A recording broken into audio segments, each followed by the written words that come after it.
Hi guys! So karon i-show na po kung unsa ka crunchy ang ato ang kamote chips. Okay, so as of now, kani akong ganahan i-taste or kaunon karong gabion. So, let's go! So, easy ra ni siya i-open. Kanira siya. I-tear lang na siya. And then, naa siya'y murag ziplock.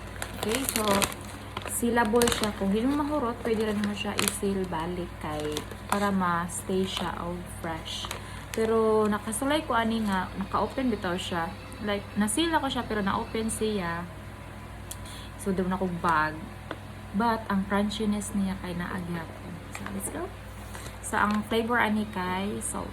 So,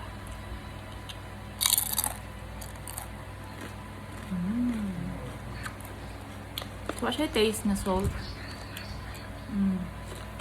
Natural lang siya. Dungog mo na. Dagang kayo siya sodong. So, sulit kayo ni siya pang dietary snacks. Healthy pa dyan. Another one. Another one.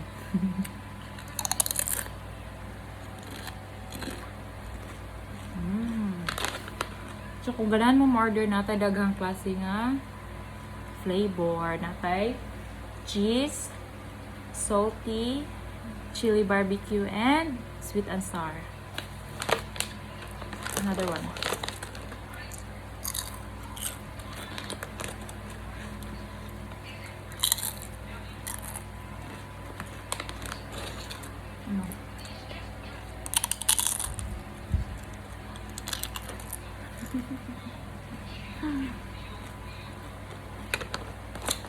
Ang ganahan ko ito niya.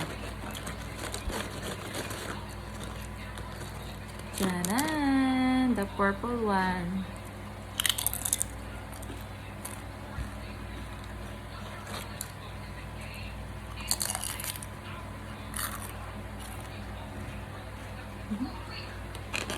One more.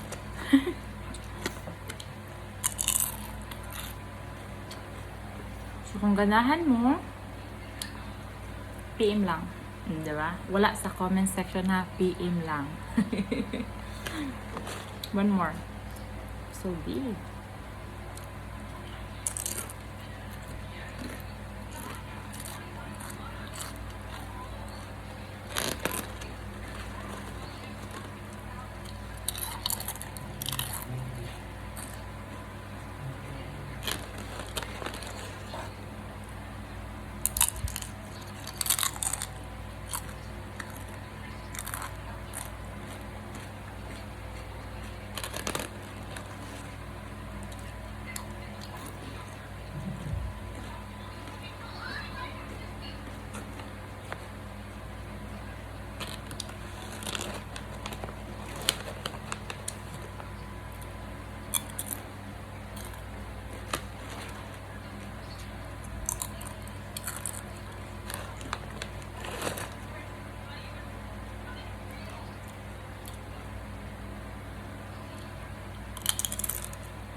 Dapat pa kayo sudi na ko mga so, thank you for watching.